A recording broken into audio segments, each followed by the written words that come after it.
Hola para todos los que están presentes a este curso.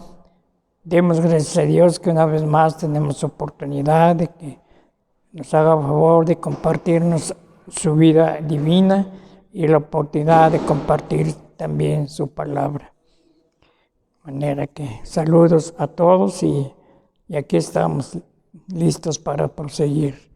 Y primero que todo, recordemos que la sesión pasada se trató del bloque test en el orden que llevamos. Y en ese bloque test habíamos considerado a los antepasados de los israelitas, que en esta época histórica se llaman los patriarcas, ¿no? A estos personajes, con toda su gente que salieron de Mesopotamia, ya instalados en la región de Canaán. En el que allí vimos grupos de tradiciones históricas que nos quedaron plasmadas en la Sagrada Escritura. Bueno, ahora vamos a ver a estos mismos personajes, o tal vez ya aumentados, en otro desplazamiento. Bueno, pero antes de seguir, quiero más bien proponerles a su consideración una indicación que alguien mostró en los avisos que luego se dan, ¿no? para ver su colaboración. Me pareció muy buena la aportación, pero yo la quiero comentar. Miren, me decía más o menos en estos términos. Si me estoy yendo, pues que me corrija, no hay problema. Que para que este cursito tuviera más amplitud, más campo de acción en las personas, que ojalá que yo me hiciera más presente y que en las explicaciones yo añadiera allí algunas guasas, algo para hacerlo más ameno, o poner algunos capsulitas allí extras. Bueno, ¿qué pienso yo al respecto? En primer lugar, les agradezco esa aclaración y me gusta. Ahora, espero que lo que yo diga pues también corresponda a la buena voluntad con que se presentó. Miren, primero, pues decir que yo sea un poquito más abierto, más guasón, más alegre, pues ya ven que todos tenemos un temperamento. Unos son gente muy alegre, todos lo expresan con su alegría, con su modo de hacer, ¿verdad? En cambio yo pues soy del otro estilo, yo soy gente por temperamento, no que sea yo un amargado, un desesperado, ¿no? Por temperamento soy persona seca, ¿no? No soy muy dado a ese tipo de expresiones. No las critico, me da gusto que haya gente así de ese modo de ser, pero yo me refiero a que yo no tengo esas características. Tal vez por eso sea yo un poquito más seco en mi modo de hablar, en modo de expresarme. Ahora, también yo me he dado cuenta, ¿no? En las homilías, por ejemplo, y también esto que les digo no es para criticar a los sacerdotes, no, sino para contar experiencias que son así, tienen un modo de hablar bonito, muy expresivo, y cuando dan su homilia echan chistes, hace que la gente se ría y esté contenta. Bueno, pero yo he observado esto, que la gente tiene el riesgo de que cuando busca ese tipo de expresiones de la palabra de Dios, tiene estos riesgos, ¿no? Que se distraiga un poquito del contenido que se le está manifestando. Luego, el otro riesgo que me parece también un poquito peligrosito, que se acostumbren más a oír la palabra de Dios más por el modo atractivo, agradable de que se les propone, y descuiden un poquito el contenido. Eso me hizo pensar a mí un poquito, digo, pues, por una parte, qué bueno que no me expreso de eso, sino que yo voy al grano y lo expreso de una manera así seca, fría, pero estructurada. Bueno, ante esta situación, ¿qué podremos hacer? Miren, yo hago esta propuesta, a ver qué les parece a las personas que me hicieron esta aclaración. Miren, cuando en un grupo, en un grupo de apostolado, de cualquier actividad, hay gentes que son los responsables de ese grupo y de las actividades. Cuando en ese grupo esté una persona de dirigente, tal vez sea el principal dirigente, puede ser que tenga cualidades maravillosas de dirigente, pero yo les aseguro que no es el hombre perfecto, siempre va a tener deficiencias. Y entonces el perfil de formador o de director de ese grupo ya va a encontrar este tipo de deficiencias. ¿Cómo se resuelve? Bueno, estando en equipo, entonces no faltará otra persona, hombre o mujer, que tenga eso que el principal dirigente no tiene, que ese vacío, por decirlo así, que tiene, él lo puede llenar con su aportación, con su colaboración. Y entonces así el perfil comunitario del formador se va completando. Puede ser que todavía aún así haya deficiencias, haya lagunas para lograr el perfil lo más perfecto posible. Bueno, para eso están otras personas del grupo que puedan aportar con su manera de ser y hacer que esos huequitos se llenen y así llegar a un perfil pues lo más recomendable posible. Entonces, esto, yo les digo, esto es más urgente en lo que les he venido proponiendo. Miren, yo estoy solo al estar haciendo estas propuestas. Me gusta, no me parece mal, pero ya ven que hay deficiencias y las acepto. No las rechazo, no las justifico, las acepto. Pero por eso yo he estado llamando a todos los que se hacen presentes al curso a que participen, se hagan presentes, den indicaciones, den aportaciones, o a ver de qué manera, con sus cualidades que lleguen a tener, pues ayudan a que este equipo de difusor de la palabra de Dios llene esos huequitos como los que yo estoy presentando, ¿no? Yo creo que eso sería una opción muy correcta para poder resolver esa cuestioncita que me parece muy importante. Yo la acepto con mucho gusto, la reconozco y sí me interesa que se resuelva. Entonces, una vez más, yo acudo pues, a ustedes, ¿verdad? Si se interesan en estos cursitos, por favor, compartan, hagan ver la situación. Hay muchas maneras de resolver esto, ¿verdad? Si a mí de momento no se me ocurre, a más de ustedes se les puede ocurrir algo más efectivo que ayude a llenar ese huequito que de momento yo estoy dejando. Esa es mi manera de resolver este cuestionamiento y por consiguiente vuelvo una vez más a llamarles, a invitarles, ¿verdad?, para que se hagan presentes de alguna manera por escrito o por escrito a través del internet, de los medios de comunicación, por teléfono o una carta escrita o si fuera posible entrevistarnos y hablar así personalmente para que digamos las cosas con más claridad y sin mayor problema. En fin, hay tantas soluciones, ¿no? No nos quedemos así. Yo no me quiero quedar así y espero que no se queden ustedes así nada más ansiando, deseando y ahí se quede todo. Ya que ustedes hicieron esa propuesta, ahora les pido amigablemente, respetuosamente, hagan propuestas en orden a llenar ese huequito que estoy presentando. Lo admito, lo reconozco, no me siento mal y quiero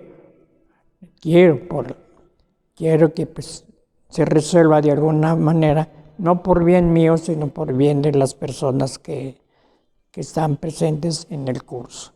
Así de que si me están oyendo, si están oyendo lo que estoy diciendo, estas personas que hicieron esa aclaración, sean bienvenidas, se las agradezco sinceramente, se las acepto, y vamos a buscarle entre todos la adecuada solución.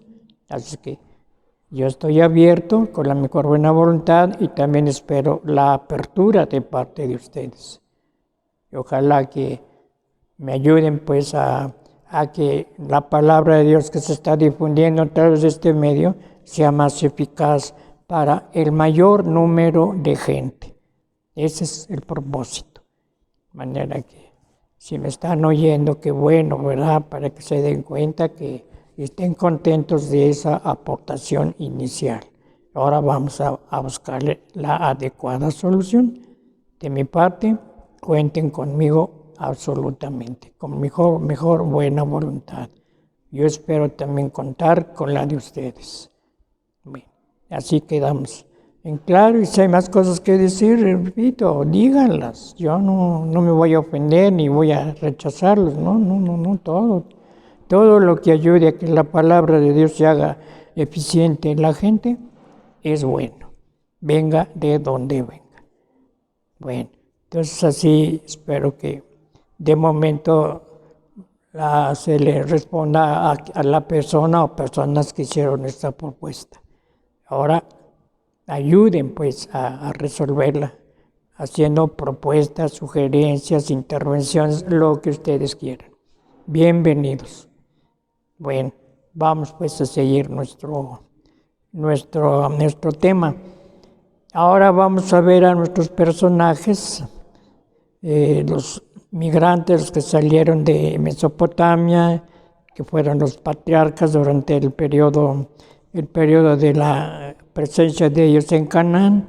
Ahora vamos a ver que tienen otro desplazamiento, y es hacia el país, a la región de Egipto. Entonces, en este bloque 4, vamos a ver a estos mismos personajes en este nuevo desplazamiento y con experiencias cuáles fueron las experiencias que vivieron en Egipto y cómo las hemos de verlas a la luz de la revelación. Vamos a proceder con los siguientes pasos. 1. Primero, pues el aspecto, la ubicación que llamo yo espacio-temporal, es decir, vamos a ver en qué medio ambiente físico se desarrolló este pueblo de Egipto. Es muy importante porque eso nos ayuda a conocer muchas de sus características, de sus usos y costumbres. Luego, ese sería el ambiente espacial. Ahora el ambiente temporal sería la cuestión histórica.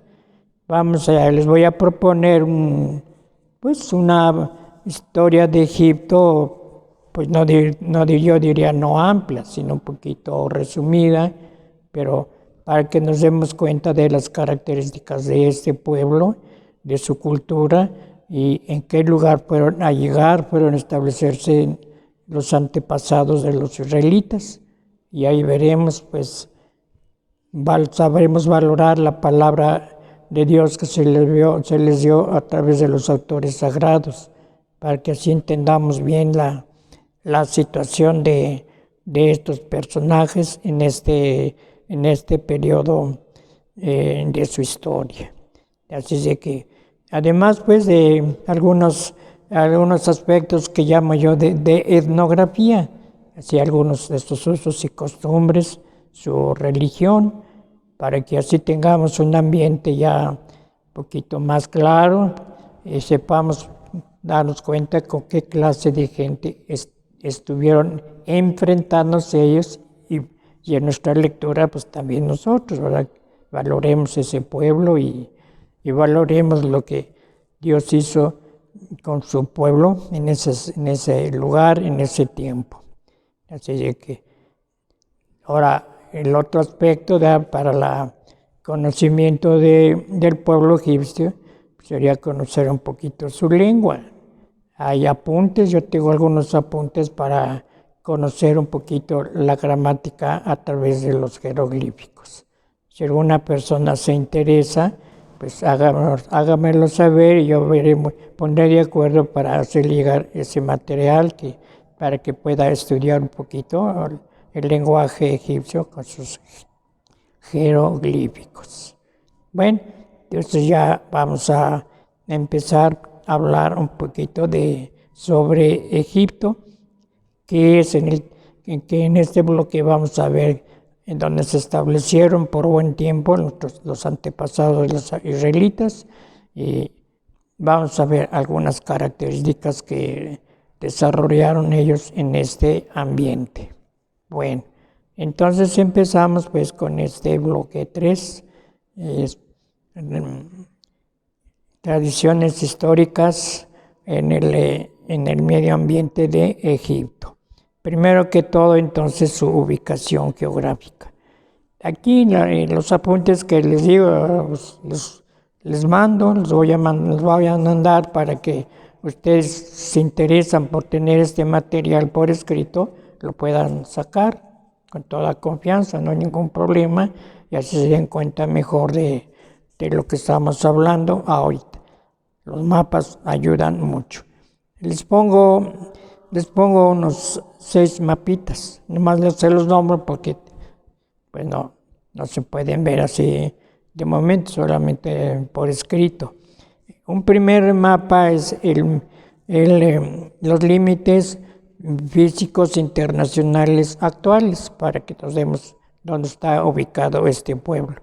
Y ahí hay una línea negra que va marcando la ruta del ferrocarril que va del Cairo al lago Nasser y va recorriendo pues varios de los lugares de varias ciudades antiguas.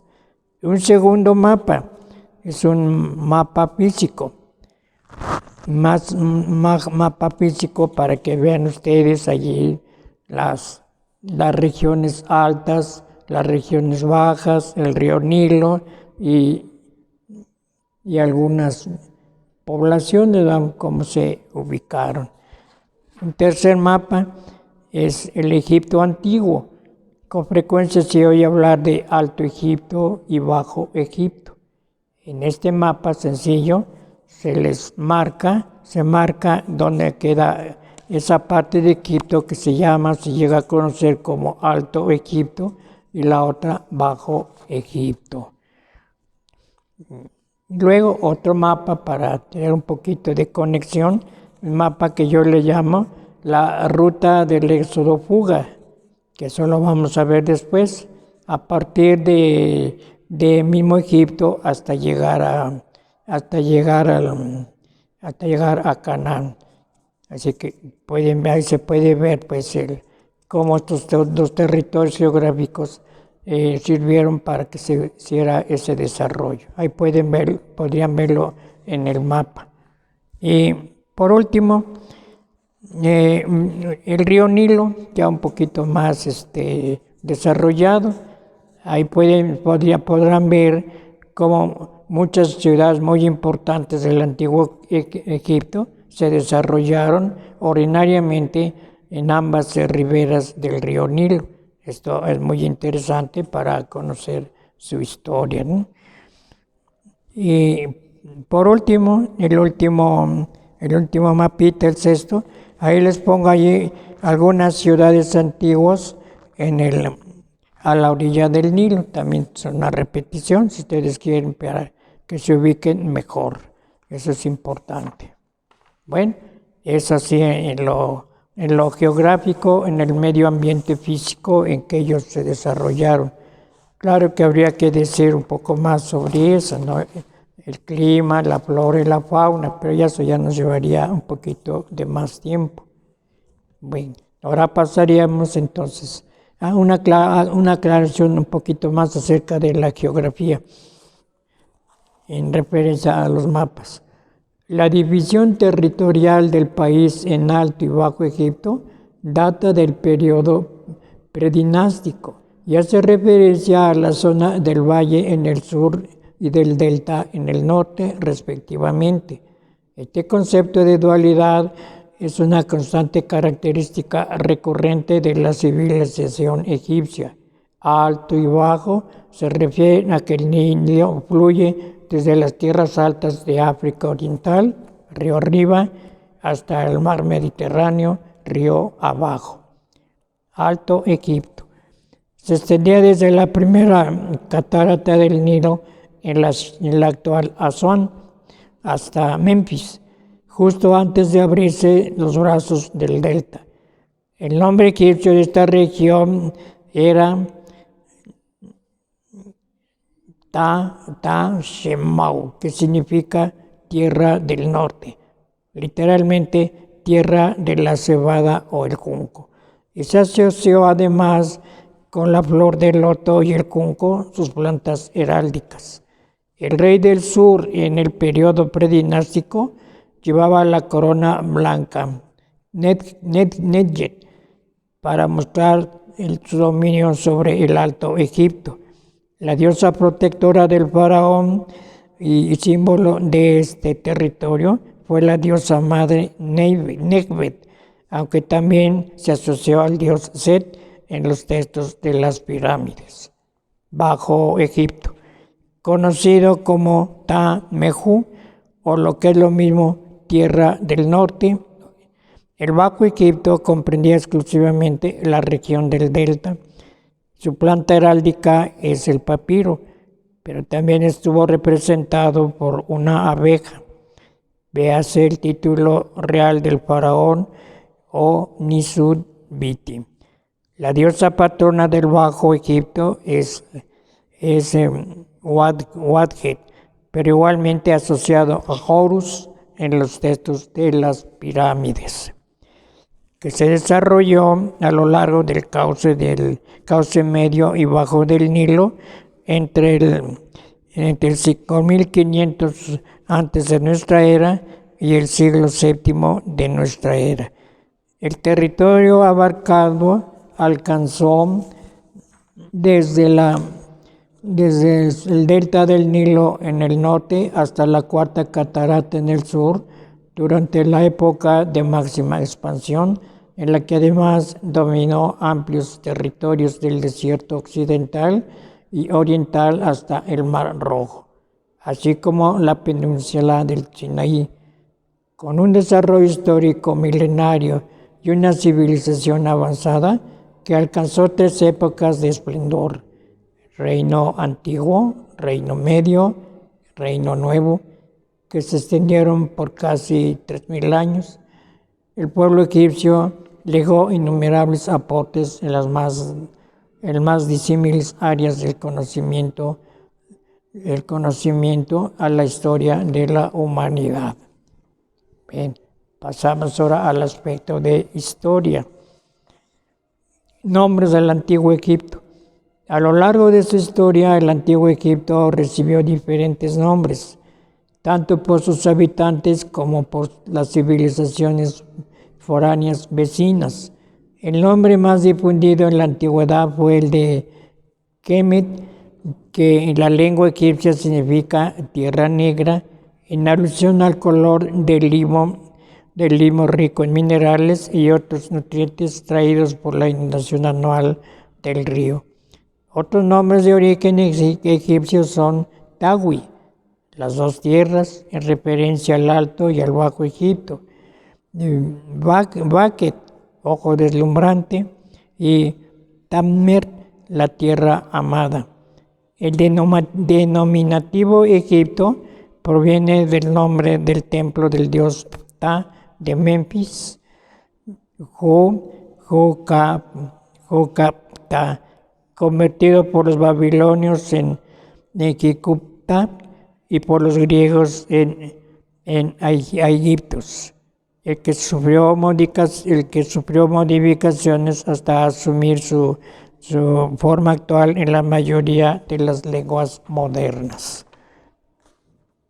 La inexistencia de un sistema de datación estandarizado en el Antiguo Egipto, así como la falta de referencias completas o coherentes de diverso origen desde la antigüedad, constituye un problema acuciante en el campo de los estudios cronológicos de la egiptología moderna.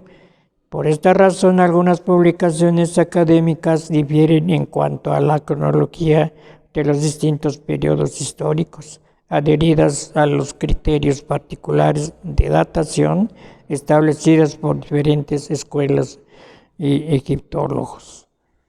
Bien, nosotros seguiremos este orden, ¿no? Periodo predinástico.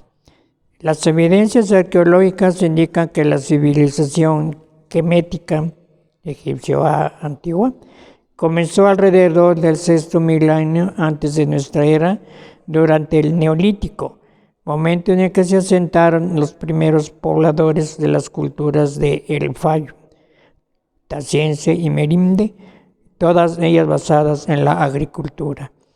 Sin duda, el río Nilo constituye la línea de referencia para esta cultura, desde que los nómadas cazadores-recolectores comenzaron a vivir en sus márgenes ya durante el Pleistoceno.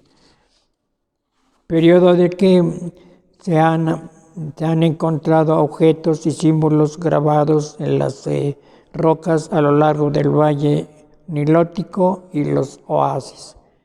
Posterior a estas culturas se establece la badariense, la ambratiense, de Nakada I, y la jerseense, Nakada II, siendo la última de ellas la que logra la unificación cultural de los diferentes clanes durante largos periodos de luchas y alianzas, hasta la formación de los dos reinos, el del Alto y el del Bajo Egipto.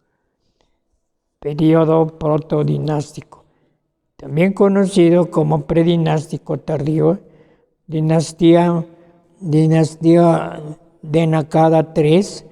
El periodo protodinástico constituye la etapa final del periodo predinástico. En este momento surgen las primeras ciudades como Tanis, Pe y Nehem, siendo la primera de ellas la residencia de los reyes del Alto Egipto, conocidos como los seguidores de Horus, y que gobernaron en el Alto Egipto. A finales de este periodo, Egipto se encontraba dividido en pequeños reinos, entre ellos el de Heracópolis, Nejen, en el Alto Egipto, y el de Buto, Pe, en el Bajo Egipto. Lucharon por la supremacía. El proceso de unificación fue llevado a cabo por los reyes de Heracópolis, siendo Menes el fundador de la dinastía I. Periodo arcaico. Conocido igualmente como época tinita o dinastías tinitas, el periodo arcaico comprende las primeras dos dinastías del Egipto unificado con capital en Tanis, de ahí su nombre. Las listas reales del periodo atribuyen la unificación a Menes, personaje que según Gardiner es el propio rey Namer. Reino antiguo, periodo que comprende entre las dinastías 3 y 6. El primer gran crecimiento de la cultura egipcia se alcanzó durante este periodo. Este fue el momento de la reconstrucción de las grandes pirámides, así como la aparición de los primeros textos jeroglíficos completos. Al final de este periodo, se produce el debilitamiento del poder central y Egipto entra en la fase de su historia conocida como primer periodo intermedio. Primer periodo intermedio. Comprende las dinastías 7 a la 11. La dinastía 7, señalada por Manetón, no se corresponde con ninguno de los reyes históricos conocidos. Hacia finales de este periodo, Egipto fue gobernado por dos dinastías locales paralelas y antagónicas. La dinastía 10, con capital en Heracópolis al norte, y la dinastía 11, con centro en Tebas al sur. Hacia el año 2040 antes de nuestra era, el rey Menhu Mentuhotep II de la dinastía 11 logra el control de todo el país, inaugurando el Reino Medio. Reino Medio. Periodo que comprende las dinastías 11 y 12, alrededor de 2040 a 1780 antes de nuestra era. La dinastía 12 inauguró la segunda etapa de florecimiento de la cultura egipcia. Durante su reinado se escribieron las primeras grandes obras de la literatura egipcia en el estadio de desarrollo de la lengua conocida como egipcio medio. Posterior a la dinastía 12, la autoridad centralizada sobre todo el país volvió a debilitarse, entrando así en el segundo periodo intermedio. Segundo periodo intermedio.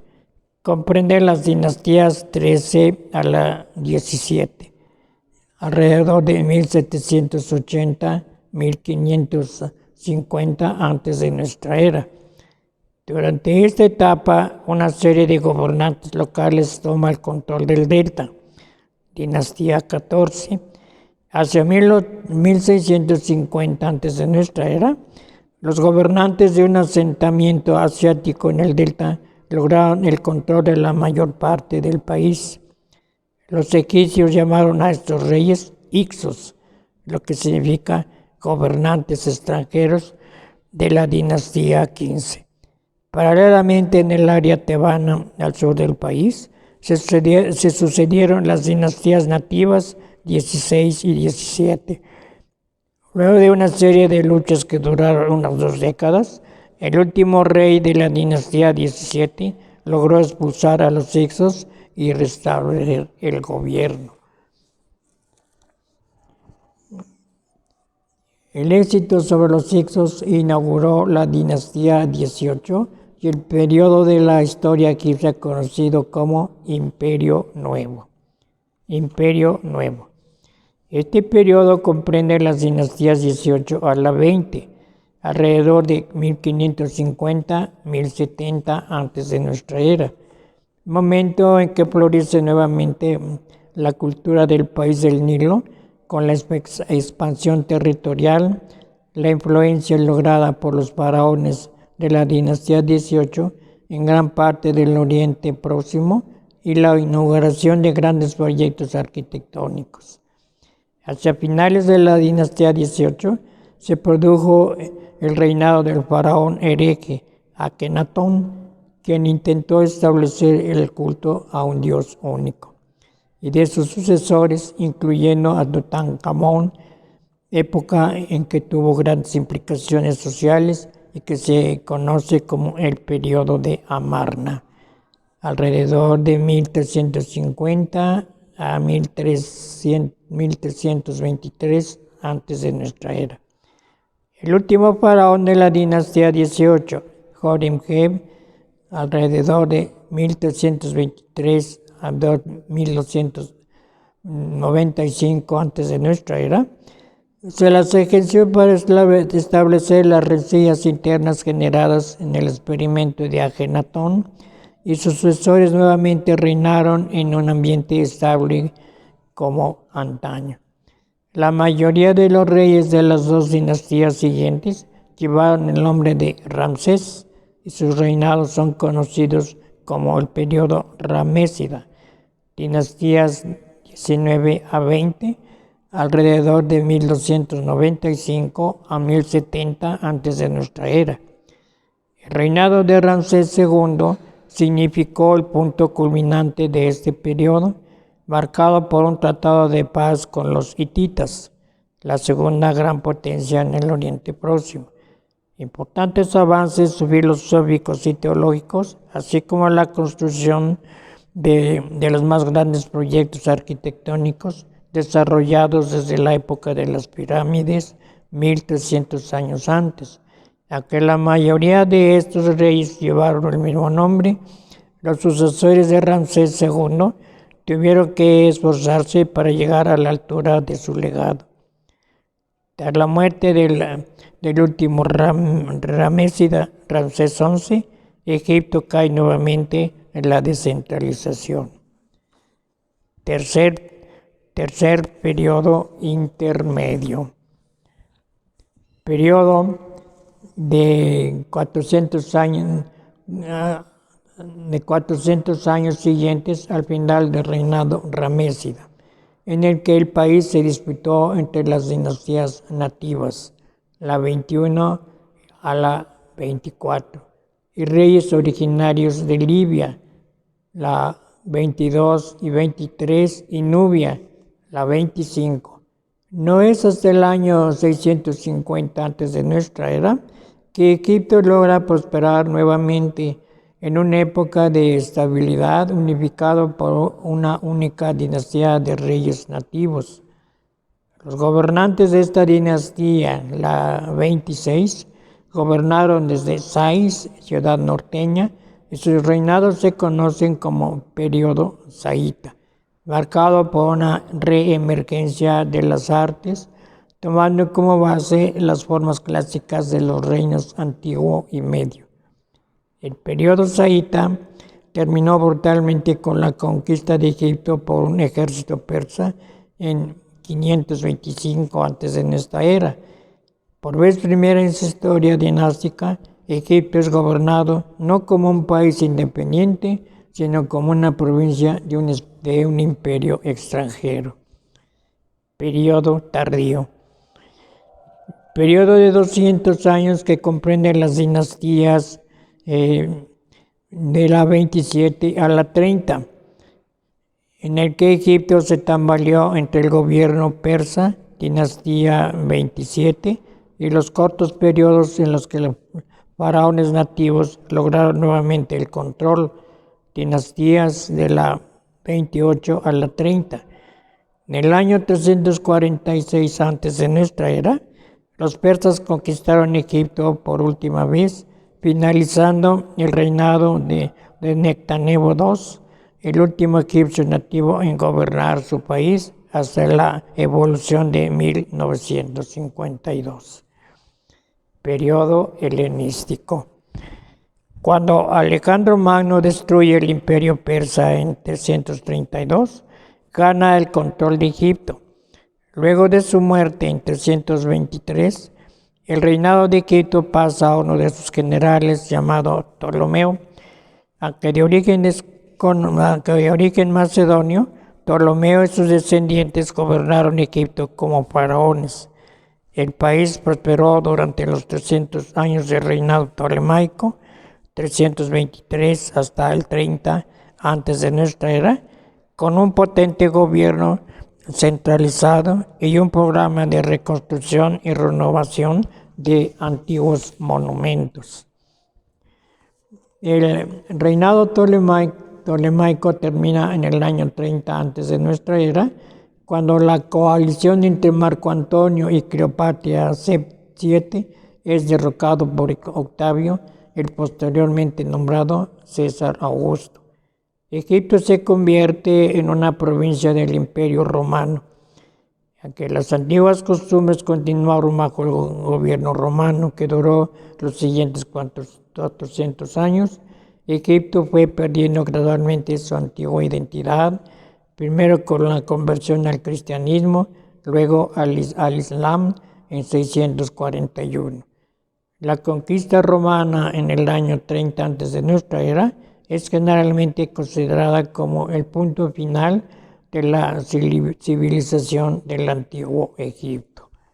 Así, a grandes rasgos, termina la historia y su ubicación en el tiempo. Ahora vamos a ver que esto también es importante, ¿verdad? Porque esto nos va a ayudar a conocer las características de este pueblo en el que llegaron a residir los antepasados de los israelitas, su cultura, aspectos de esa cultura, el arte. La mayor parte del arte egipcio que ha perdurado hasta la contemporaneidad, básicamente religioso, templos y tumbas, así como las esculturas y las pinturas que encierran, son casi siempre un complemento de la arquitectura. Los monumentos más antiguos conocidos son tumbas. Durante el periodo histórico, en las primeras dinastías menfitas, estos son la pirámide o tumba real y la mastaba o sepultura de los cortesanos y los adinerados en general. Subsisten un centenar de pirámides. Las tres más grandes son las de Giza, construidas por los faraones Jufu, Khafra y Menkaura de la dinastía cuarta. La mastaba, de dimensiones menores, era un edificio en forma de tronco piramidal de planta rectangular, construido en piedra o ladrillo. Contaba en su interior con una capilla funeraria, un recinto tapiado que guardaba todas las estatuas del muerto y un foso lleno de arena que finalizaba en la cueva donde reposaba la momia. Templos de este periodo no quedan más que restos de capillas funerarias de las pirámides. Por el contrario, los de la época tebana posterior han dejado ruinas grandiosas en Karnak y en Luxor, la antigua Tebas. Y si bien no está completamente esclarecida la naturaleza del simbolismo que se encuentra en las construcciones funerarias, pirámides, mastabas y tumbas cavadas en la roca, en los templos, el tema es relativamente claro. Es probable que los principios fueran similares en ambos casos. Ese cosmos presentaba unas características ideales, purificado y separado del mundo cotidiano, siendo sus relaciones con el mundo terrenal de mero antagonismo, no de una representación directa. Lo que se pretendía era que el morador del templo o de la tumba participase simbólicamente en el proceso mismo de la creación o en los ciclos cósmicos, muy especialmente los del Sol. Este símbolo se expresaba en la planta y diseño de templos, así como en la decoración de muros y techos.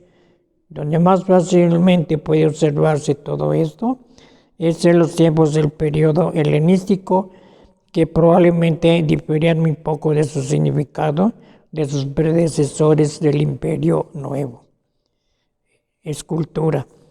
Respecto al arte, son notables también la escultura, carente de expresividad, y la pintura, carente de perspectiva.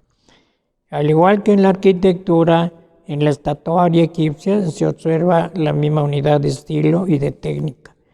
Aún en las estatuas más antiguas, la cabeza en general es cuidada y posee un vivo realismo. En cambio, el cuerpo es rígido, la expresión estática, los brazos están unidos al cuerpo, las rodillas juntas, la musculatura se indica apenas. Sin embargo, ya desde la época menfita, la estatua toma la apariencia de vida, desaparece la rigidez, los miembros se separan del cuerpo y el escultor varía la actitud de sus personajes. Algunas de estas antiguas estatuas son obras maestras de realismo, como el admirable escriba sentado que se halla en el Museo del Louvre. Las estatuas de origen tebano tienen más suavidad y son más convencionales. A partir del Reino Medio se expande el gusto por la colosal, pero persiste el estilo de la época precedente, con cierta búsqueda de la elegancia, en tanto que se acusa gradualmente el convencionalismo. El advenimiento del periodo tardío señala un renacimiento artístico, pero se nota cada vez más en la escultura el debilitamiento de la sinceridad y del realismo. Es un arte en imitación. Literatura. Evolución de la escritura. La escritura progresó desde los cortos tiempos de periodos de signos pictóricos hasta el desarrollo de una caligrafía que disponía de un amplio número de signos.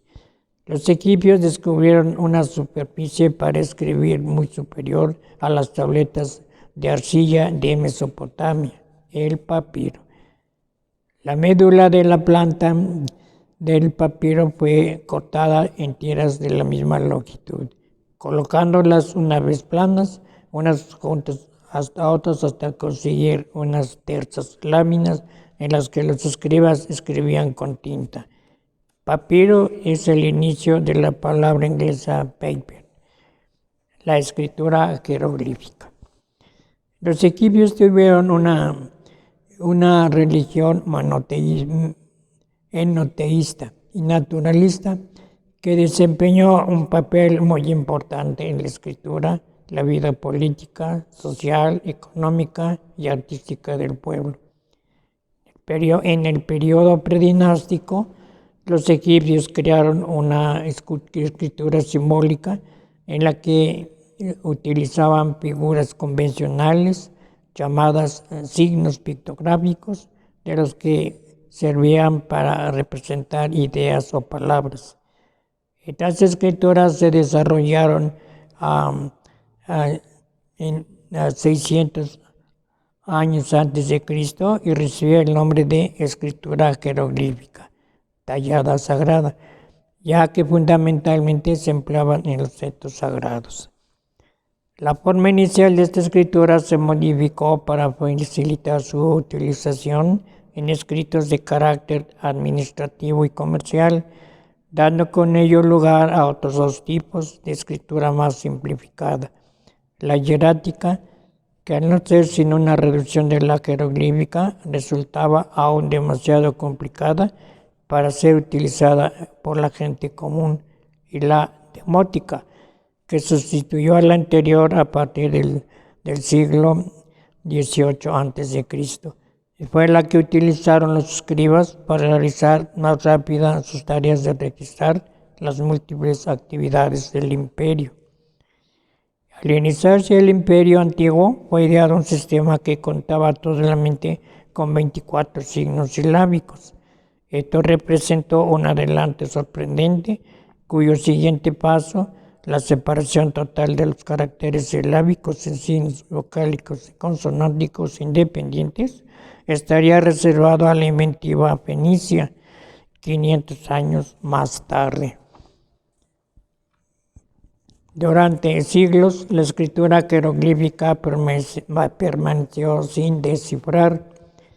El egiptólogo francés Jean-Francois Champollion, en 1790 a 1832, estudió pacientemente una inscripción fragmentaria grabada en basalto, la piedra de Rosetta. La inscripción incluía la versión en lengua griega de las escrituras hierática y la demótica. Tras un minucioso estudio comparativo, Champollion halló la clave que le permitió descifrar los jeroglíficos egipcios. Textos de las pirámides. Los orígenes de la literatura egipcia se pierden en la oscuridad de la prehistoria. Los textos que las pirámides eran antiquísimos y sagrados cuando fueron grabados. En tumbas anteriores al año 300 a.C., se han encontrado inscripciones con valor literario que indican los nombres de los muertos o indicadores del contenido de los recipientes. En la actualidad se designan comúnmente como textos de las pirámides las largas inscripciones jeroglíficas en las paredes de las salas y los corredores de las 5 pirámides de Saqqara. La primera de ellas, construida por el último rey de la quinta dinastía, y las otras 4 por Pepi I, Menem-Ra y Pepi II de la sexta dinastía.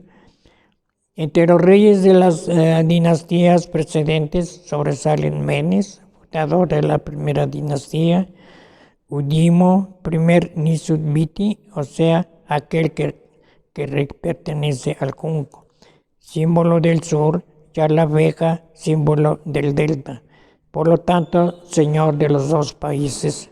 Sócer, quien ordenó edificar como tumba la pirámide escalonada. La cuarta dinastía comenzó con Snefru, Snefru, quien fue el primero en agotar el blasón oval, derivación del sello de los títulos reales. Textos de los sarcófagos. Con esta denominación adoptada por el uso, se conoce la serie de poemas y fórmulas de contenido mágico religioso, cuya primera edición es debida a Lacau y la más reciente y ampliada a Debuc, que se encuentran escritos en jeroglíficos cursivos en las paredes de los sarcófagos egipcios del Reino Medio. En número variable y a menudo en fragmentos, según la superficie del sarcófago destinada a dicho fin. La clase social del difunto, las diversas tendencias del templo, la popularidad de los textos o incluso el capricho del recopilador, sin que se observe ninguna norma fija. Las fórmulas y los poemas constituyen la literatura funeraria de transición entre los textos de las pirámides y el libro de los muertos. Incompletos y fragmentarios, son interesantes porque transmiten noticias preciosas sobre divinidades, la ultratumba y la vida que llevan allí los difuntos, y sobre concepciones completamente nuevas respecto a los textos de las pirámides considerados más antiguos. La divinidad máxima de la época es Rie, el dios Sol, rey del cielo, a cuya corte entran el difunto como dependiente o como seguidor. Son frecuentes las menciones de Osiris, de su mito y de las divinidades relacionadas con él. El mismo difunto puede ser comparado a Osiris y puede personificar las vicisitudes de su pasión y resurrección. A principios del Imperio Nuevo, siglo XVIII a.C., resultando insuficiente la superficie del sarcófago para las fórmulas y poemas, y paulatinamente modificados y aumentados en número y longitud, se extendió la costumbre de copiarlos, preferentemente en papiro, que se colocaba en el sarcófago junto al difunto, y está en la redacción de los textos mágicos religiosos, conocida bajo la denominación corriente, aunque impropia, del libro de los muertos. La poesía egipcia. En la poesía lírica egipcia aparecen constantes referencias a la muerte y al dolor que causan ausencia, junto a un sentimiento de alegría de vivir el momento. Esta unión de elementos contradictorios permite al poeta expresar sus emociones y sentimientos, como puede observarse en el Canto del Artista, un poema que se encuentra esculpido en la tumba del faraón Antef, y en la canción, poema compuesto hacia el año 2500 a.C. El interés de los egipcios por la muerte no significa que fueran tristes o pesimistas. Al contrario, para ellos una de las maneras para prepararse a la muerte era disfrutando la vida. La alegría de vivir de los egipcios se muestra en casi todas sus manifestaciones artísticas de este pueblo, en pinturas y esculturas que decoraban los templos, en los objetos de uso diario, en la poesía. En el libro de los muertos se describe el viaje al más allá. Contienen una serie de oraciones y fórmulas que el alma debe recitar ante los dioses y demonios para llegar al trono del dios Osiris. Pintura, relieve y artes decorativas. La pintura egipcia presenta los mismos defectos y las mismas cualidades que la escultura. En general, solo complementa el efecto del modelo de bajo relieve, pero es testimonio de una maravillosa interpretación de la armonía de los colores, procedimiento con tonalidades uniformes ignora por completo la perspectiva y el claro oscuro. Los matices son casi siempre convencionales, como lo es casi siempre el dibujo. De todas formas, el trazo es de notable habilidad y la pintura egipcia, por las escenas que representa, es una mina inagotable de preciosos documentos. El relieve logra su efecto mediante el modelado, la luz y las sombras, mientras que la pintura lo consigue con la línea y el color. Pero las técnicas de la representación son básicamente las mismas. En una y otra, ambos se sirvieron también del color. El relieve puede ser alzado o en hueco. En el relieve alzado se excava la superficie que rodea las figuras hasta una profundidad que puede alcanzar los 5 milímetros, de modo que los personajes y figuras destacan sobre el fondo.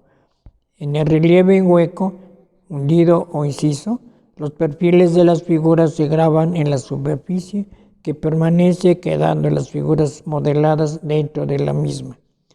El relieve alzado se empleaba por lo general en los interiores, dejando para los exteriores el relieve en hueco que destaca más al sol. Hubo, sin embargo, variaciones de estilo en los distintos periodos. El relieve en hueco resultaba también más barato. Las principales construcciones religiosas y las mejores tumbas privadas estaban decoradas con relieves.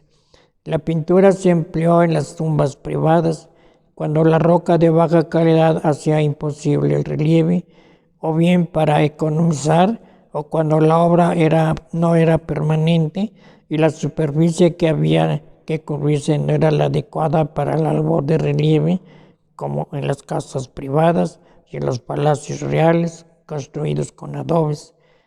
Pero, aunque la pintura ocupase un lugar secundario, existen numerosas y magníficas obras pictóricas cuyas técnicas estimularon a los artistas a trabajar con mayor libertad que en el relieve. Bueno, pues vamos a seguir adelante.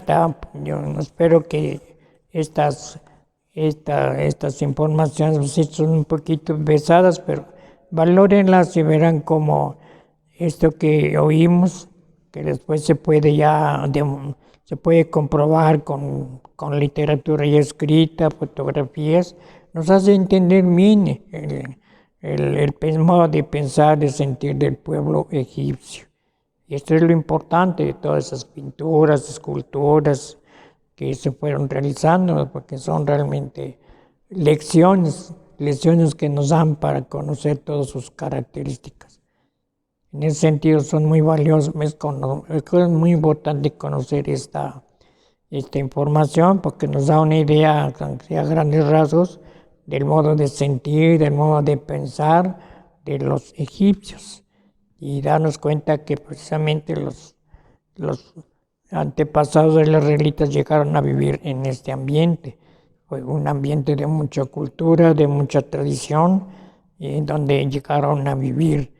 Y conociendo estas características de los egipcios podemos entender un poquito más, pues la poca información que tenemos de las experiencias reales, históricas que vivieron los antepasados. No olvidemos que sobre esta información pues está la reflexión del texto bíblico. Ojalá que al ir entendiendo un poquito más la cultura, la vida del pueblo egipcio, entendamos un poquito más la situación de los personajes bíblicos y entendamos mucho mejor el texto bíblico que habla sobre ellos y respecto de ellos. Así que es importante. Voy a seguir en las siguientes sesiones, voy a seguir describiendo estos aspectos de la cultura egipcia. Me parecen muy importantes para poder entender o darnos una idea de lo que puede significar los textos bíblicos. Entendiendo que los textos bíblicos no son cuentos, que son cosas que no existieron, sino que son verdades de Dios a la luz de los cuales se deben de ver todas estas experiencias de los seres humanos. No olvidemos esta referencia, esta correlación entre las realidades históricas de los seres humanos y la información bíblica, ¿verdad? Que es una manera de ver, perspectivas de ver a la luz de la salvación el valor de todas estas expresiones humanas de su bien, la vida diaria.